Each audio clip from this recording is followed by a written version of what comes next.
Praise the lord. Welcome to the series journey with the saviour. మత్తయి గారు 3వ అధ్యాయాన్ని బాప్తిజం ఇచ్చి యోహాను అనే వ్యక్తితో మొదలుపెట్టారు. ఆయన గురించి వివరాలు ఏమున్నాయి అని అంటే, ఆయన మొట్టమొదటిగా పరలోక రాజ్యం గురించిన సువార్త ప్రకటిస్తాడు. పరలోక రాజ్యం సమీపిస్తుంది, మారు మనసు పొందండి అని అరణ్యంలో అరుస్తున్నట్టుగా మనకు కనబడుతుంది. వెంటనే యెషయా గారు బాప్తిజం ఇచ్చి యోహాను గురించి చెప్పిన ప్రవచనాన్ని గుర్తు చేస్తారు. యోహాను గారు ఒంటి రోమలతో చేసిన వస్త్రములు వేసుకుంటాడని, మిడతలు తింటాడు, తేనె తాగుతాడని. మత్తయి గారు బాప్తిజం ఇచ్చి యోహాను గురించి చాలా సింపుల్గా ఇక్కడ చెప్తారు. అయితే మొదటి వచనం చదువుతున్నప్పుడే బాప్తిజం అనగానే సహజంగా మనం ఆలోచించేది ఒక వ్యక్తి యేసు ప్రభువు గురించి తెలుసుకుని ఆయనే పరలోకం నుంచి భూమి మీదకి దిగి వచ్చాడని, రక్తం కార్చి ప్రతి పాపాన్ని తొలగించాడని, తిరిగి లేచాడని, ఆయన మరలా వచ్చి అందరినీ తీసుకువెళ్తాడని నమ్మకం వచ్చిన తర్వాత ఒక వ్యక్తి తీసుకునే ఆచరణాత్మకమైన ఒక పని బాప్తిజం. పాస్టర్ గారు ఎవరైతే ఉంటారో ఆయన మనల్ని నీటిలో ముంచి లేపుతాడు. దీన్నే మనం బాప్తిజం అని అంటాం. అంటే ఈ బాప్తిజం మొట్టమొదటి మొదలుపెట్టింది స్వయాన్ని యోహాను గారే. మరి ఈ బాప్తిజం ఇవ్వాలని యోహాను గారికి ఎవరు చెప్పారు? యాక్చువల్లీ మత్తయి సువార్త అంటే కొత్త నిబంధన. మరి పాత నిబంధనలో పాప క్షమాపణ ఎలా జరిగేది మనకు బాగా తెలుసు. పాత నిబంధన కాలంలో జంతువుల్ని బలిచ్చి పాప క్షమాపణ కోసం వాటి రక్తాన్ని అర్పించేవారు. ఈ కొత్త పద్ధతిని మొదలుపెట్టు అని చెప్పి యోహాన్ గారికి ఎవరు చెప్పారు? స్వయంగా యోహానే, దేవుడే నాకు చెప్పాడు అని యోహాన్ సువార్త 1:33 నేను ఆయనను ఎరిగినైతిని కానీ నీళ్లలో బాప్తిజం ఇచ్చుటకు నన్ను పంపినవాడు అని అంటారు. దీనిని బలపరిచే వచనం, ఈ మాటలను బలపరిచే వచనం మరలా మనకు లూకాసు వార్త 3:2 కనబడతాయి. ఏంటవి? యోహాను యొద్దకు దేవుని వాక్యం వచ్చెను అని. అంటే స్వయంగా దేవుడే యోహానుకి బాప్తిజం ఇవ్వమని చెప్పాడు. అయితే నాకు వచ్చిన ఇంకొక ప్రశ్న ఏంటంటే, మొదటి అధ్యాయం 2వ అధ్యాయంలో చూసినట్లుగా మత్తయి గారు ఈ సువార్తను ఎవరు రాస్తున్నారు అని అంటే యూదులకు రాస్తున్నారు. పరిస్థితి ఏంటి? 2000 సంవత్సరాలుగా వాళ్ళు బాధలు పడుతూ ఒక రోజు కోసం వెయిట్ చేస్తున్నారు, మెస్సీయ కోసం వెయిట్ చేస్తున్నారు. ఆ మెస్సీయ ఎప్పుడు వస్తాడా అని ఎదురు చూస్తున్నారు. ఇలా ఎదురు చూస్తున్న జనానికి, ఇలా ఎదురు చూస్తున్న యూదులందరికీ యోహాను గారు ఏం చెప్తున్నారు? పరలోక రాజ్యం గురించి చెప్తున్నారు. పరలోక రాజ్యం సమీపించి ఉన్నది, మారు మనస్సు పొందుడని యోధారణ్యములో ప్రకటించుచుండెను అని ఉంటుంది. వాళ్ళేమో ఒక రాజు వస్తాడు, మమ్మల్ని పరిపాలిస్తాడు, మమ్మల్ని సుభిక్షంగా చూసుకుంటాడని వాళ్ళు అనుకుంటుంటే, యోహాన్ గారేమో పరలోక రాజ్యం సమీపిస్తుంది, పాప క్షమాపణ నిమిత్తం బాప్తిజం పొందండి అని యోహాన్ గారు అంటున్నారు. ఇది కొంచెం ఇంట్రెస్టింగ్ అనిపించింది. ఇంకొంచెం ముందుకు చదివితే 5వ వచనంలో, ఆ సమయమున యెరూషలేము వారును యూదా వారందరూ యోర్దాను నది ప్రాంతముల వారును అతని యొద్దకు వచ్చి తమ పాపములు ఒప్పుకొనుచు యోర్దాను నదిలో అతని చేత బాప్తిజం పొందుచుండిరి అని అంటారు. మళ్ళీ ఆయన ఏమో పరలోక రాజ్యం గురించి చెప్పడం, వీళ్ళందరికీ ఏదో తెలిసినట్టుగా వెళ్ళి బాప్తిజమాలు తీసేసుకోవడం. ఇది కొంచెం ఇంట్రెస్టింగ్ అనిపించింది. మరి నిజంగా వాళ్ళకి పరలోకం గురించి తెలుసా? యాక్చువల్లీ మన రక్షణకు ఆధారం ఏంటి, మన నమ్మకం ఏంటి, మన విశ్వాసం ఏంటి అని ఆలోచించుకుంటే మనకు బాగా తెలుసు. దేవుడే సృష్టిని చేశాడని. యేసు ప్రభు భూమి మీదకి వచ్చి మనుషులు చేసిన ప్రతి పాపాన్ని, పాపపు స్వభావాన్ని పూర్తిగా కడగడం కోసం ఆయన శిలువలో రక్తం కార్చారని, తిరిగి లేచారు అని అంటే పునరుద్ధానుడయ్యాడని, మరలా ఆయన రాబోతున్నాడని పూర్తిగా విషయాలన్నీ మనకు తెలుసు. అందుకే మనం బాప్తిజం తీసుకున్నాం. మరి అప్పటి యూదులకి పూర్తిగా యేసు ప్రభు గురించి తెలుసా? 2, యేసు మరణిస్తాడని, పునరుద్ధానుడు అవుతాడు అని వాళ్ళకి తెలుసా? యోహాను బాప్తిజం తీసుకున్న వాళ్ళకి విషయాలన్నీ తెలుసా? తెలుసా అంటే తెలియదని చెప్పాలి. మరి తెలియకుండా బాప్తిజమాలు ఎలా తీసేసుకున్నారు? నిజంగా యూదులకి ఇప్పటి కాలంలో ఉన్న ప్రజలకు తెలిసిన పరలోకం గురించి వాళ్ళకి ఏం తెలుసు అసలు అని అంటే, ఈ యూదులకు తెలిసిన విషయాలు చాలా లిమిటెడ్. ఎందుకనంటే పునరుద్ధానం గురించిన విషయాలు కానీ, మరణం గురించిన విషయాలు కానీ, మరలా ఆయన వస్తారని కానీ, నిత్యమైన రాజ్యం గురించిన కానీ విషయాలని కొత్త నిబంధనలోనే చెప్పబడ్డాయి. ఒకవేళ పాత నిబంధనలు అక్కడక్కడ చెప్పబడినా పూర్తి స్థాయిలో అయితే చెప్పబడలేదు. అంటే ఫర్ ఎగ్జాంపుల్ కీర్తనల గ్రంథం 11:4 యెహోవా సింహాసనం ఆకాశమందు ఉన్నదని, 1 రాజులు 8:30 ఆయన నివాస స్థానం ఆకాశమందు ఉన్నది అని, కీర్తనలు 103:19 ఆకాశమందు తన సింహాసనమును స్థిరపరిచి ఉన్నాడు అని, ఇలాంటి విషయాలు చాలా తక్కువ స్థాయిలో అప్పుడు యూదులకు తెలుసు. మరి పూర్తి స్థాయిలో అయితే కొత్త నిబంధనలోనే మనకు తెలుసు. అయినా సరే వాళ్ళు ఎలా బాప్తిజం పొందారు? నాకు అర్థమైనంత వరకు 2 కారణాలు వారిని బాప్తిజం తీసుకునేలా చేసి ఉంటాయి. ప్రవక్త అయిన మలాకీ గారి తరువాత దేవుడు తన ప్రవక్తల ద్వారా కానీ దూతల ద్వారా కానీ మనుషులతో మాట్లాడినట్టుగా మనకి ఎక్కడా కనబడదు. అంటే 400 సంవత్సరాలు సైలెంట్ పీరియడ్ అని ఉంది. అంటే మలాకీ గ్రంథానికి మత్తయి సువార్తకి 400 సంవత్సరాలు. ఈ మధ్యలో దేవుడు ఎవరితోని ఏ ప్రవక్త ద్వారా కానీ ఏ దూత ద్వారా కానీ ఎవరితోనే మాట్లాడలేదు. అలా దేవుడు మనుషులతో మాట్లాడడం మొదలుపెట్టింది మాత్రం స్వయాన యోహాను గారి ద్వారా మాత్రమే. అంటే మారు మనస్సు నిమిత్తం బాప్తిజం పొందండి, ఇది దేవుని మాట అని మరలా దేవుని మాటనే ప్రకటించిన వ్యక్తి ఎవరంటే ఈ బాప్తిజం ఇచ్చే యోహాను.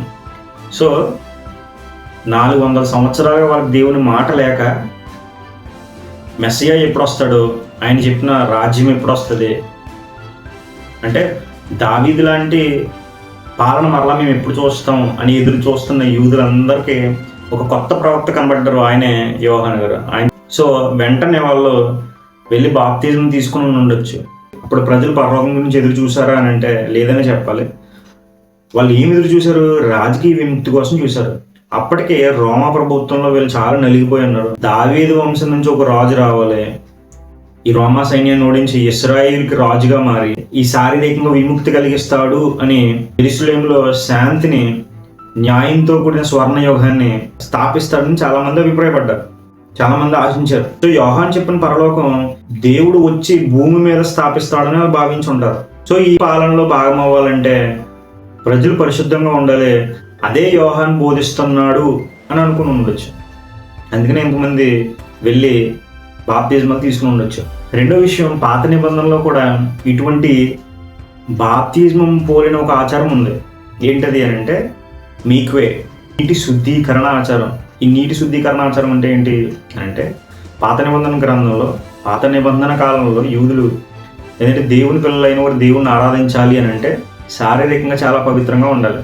ఫర్ ఎగ్జాంపుల్, ఎవరైనా మరణించిన వారిని ముట్టుకున్నా, కుష్ఠరోగుల్ని ముట్టుకున్నా, లేదంటే యాజకులు సేవ చేయాలి అన్నా, యూదులు కాని వారు యూదులుగా మారాలి అన్నా నాకు ఒక నియమం ఉండేది. ఏంటా నియమం అని అంటే ఒక చోట నీళ్ళు ఉంటాయి, ఆ నీటిలోకి వెళ్ళి మునిగి రావాలి. సో అలా వాళ్ళ అపవిత్రత నుంచి పవిత్రగా మారుతారు. అంటే వాళ్ళు పవిత్రులుగా మారి మరలా సమాజ మందిరంలో చేరడానికి, దేవుణ్ణి ఆరాధించడానికి ఈ ఆచారాన్ని అనేది ఫాలో అయ్యేవారు.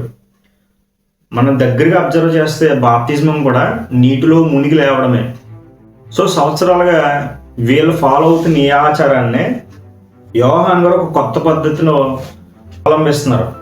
పరలోక రాజ్యం వస్తుంది, పాప క్షమాపణ నిమిత్తం మారు మనస్సు పొంది పశ్చాత్తాపడి బాప్తిజం తీసుకోండి అని చెప్పగానే ఆల్రెడీ వీళ్ళకి తెలిసిన ఆచారమే, అంటే బాప్తిజం తీసుకోవాలి, ఈ కొత్త ఆచారాన్ని మేము అవలంబించాలి అని అనుకుని ఉండొచ్చు.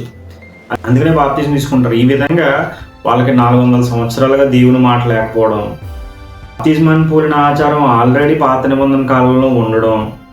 సో రాబోయే మెస్సయ్య రాజ్యంలో పాలుభాగస్తులు అవ్వాలి అని అంటే ఖచ్చితంగా ఈ బాప్తిజం తీసుకోవాలనే భావన వలన ఈ బాప్తిజమాలు యేసు ప్రభు గురించి, ఆయన మరణం గురించి, పునరుద్ధానం గురించి, రెండో రాకడ గురించి తెలియకపోయినా తీసుకుని ఉండాలి.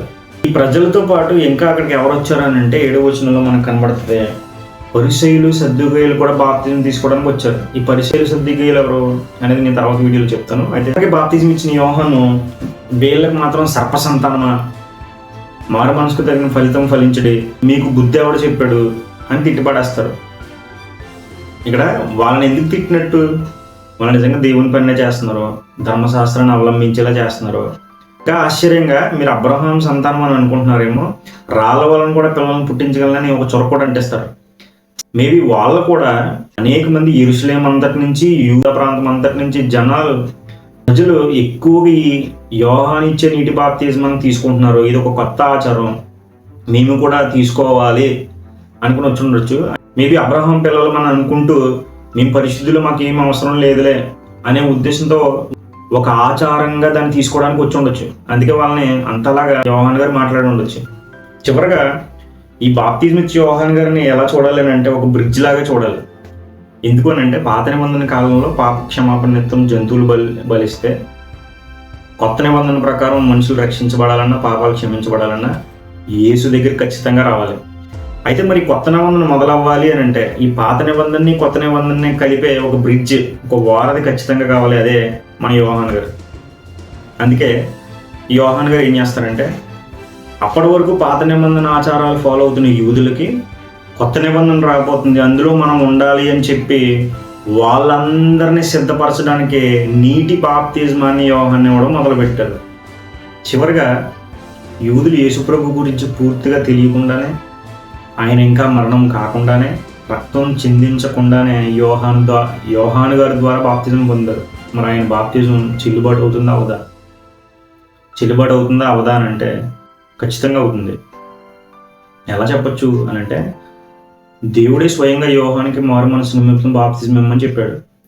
అయితే అప్పుడు తీసుకున్న వాళ్ళ బాప్తిజం విశ్వాసం మీద ఆధారపడి ఉంది. అంటే యోహాను మాటల్ని నమ్మి దేవుడే యోహాను గారికి చెప్పారు కాబట్టి నేను మారు మనసు పొందుతాను, పాపక్షమాపణ నిమిత్తం బాప్తిజం తీసుకున్నారు. అయితే వాళ్ళ బాప్తిజం పరిపూర్ణం ఎప్పుడవుతుంది అని అంటే, యేసు ప్రభు శిలువ మీద మరణించి రక్తం కార్చి మరణించిన తర్వాతే యోహాను గారు ఇచ్చిన బాప్తిజమాలు పరిపూర్ణమయ్యాయి. ఈ కారణంగానే యోహాను శిష్యులు మరలా బాప్తిజం పొందినట్లుగా మనం అపోస్తుల కార్యాలు 19వ అధ్యాయంలో చూస్తాం. ఇంకొక ఇంట్రెస్టింగ్ విషయం ఏంటంటే, ఇది చదువుతున్నప్పుడు నాకు చాలా బాగా అనిపించింది. మనం చూస్తూ ఉంటే ఈ యేసుప్రభు దేవుడు గురించి, యెహోవా దేవుడే, పరిశుద్ధాత్మ దేవుడని ఒక్కరా లేదా ముగ్గురు అనే విషయాలు విపరీతంగా చాలా మాట్లాడుతూ ఉంటారు. విపరీతంగా చూస్తూ ఉన్నాం. అయితే నేను ఇది చదువుతున్నప్పుడు, నేను విన్నది కాదు, నేను చదువుతున్నప్పుడు నాకు కనబడిన ఒక మంచి మాట నాకు చాలా బాగా అనిపించింది. ఈ మత్తయి సువార్త 3:3 ప్రభు మార్గం సిద్ధపరచుడి, ఆయన త్రోవలు సరళం చేయడని అరణ్యములో కేక వేయు ఒకని శబ్దము అని ప్రవక్త అయిన యెషయా ద్వారా చెప్పబడిన వాడు ఇతడే. ఉంది, బాగుంది. ఇదే విషయం యెషయా గ్రంథం 40:3 చూస్తే, అంటే ఈ ప్రవచనాన్ని నేను యెషయా గ్రంథంలో చదివితే, ఆలకించుడి, అడవిలో ఒకడు ప్రకటించుచున్నాడు, ఎట్లనగా అరణ్యములో యెహోవాకు మార్గము సిద్ధపరచుడి. అరణ్యంలో ఎవరికి మార్గం సిద్ధపరచాలంట? యెహోవాకు మార్గం సిద్ధపరచాలి అని ప్రవచనం ఉంటే, ఇక్కడ యోహాను గారు ఎవరికి మార్గాన్ని సిద్ధపరిచాడు? యేసు ప్రభు వారికి సిద్ధపరిచాడు. అంటే యేసు ప్రభుని యెహోవానా? నాకైతే అలాగే అర్థమైంది. మరి మీకేమనిపిస్తుంది? సో యూట్యూబ్లో ఎన్నో విషయాలు, ఎన్నో వీడియోలు మాట్లాడుతూ ఉంటారు. ఎవరి ద్వారానో దేవుడు మాట్లాడడం కంటే బైబిల్ కనుక మనం చదివితే దేవుడే చాలా విషయాలు మనతో మాట్లాడతారు. సో బైబిల్ అనేది ఖచ్చితంగా చదవాలి, అందరూ చదవండి. ఇది బాప్తిజం ఇచ్చిన యోహాను గురించిన కొన్ని విషయాలు, అలాగే బాప్తిజం గురించిన కొన్ని విషయాలు. మీకేమనిపిస్తుంది? కమెంట్ చేయండి. ఒకవేళ ఈ వీడియో మీకు ఇన్ఫర్మేటివ్గా అనిపిస్తే ఖచ్చితంగా సబ్స్క్రైబ్ చేయండి, లైక్ చేయండి. పార్ట్ 2 కోసం వెయిట్ చేయండి.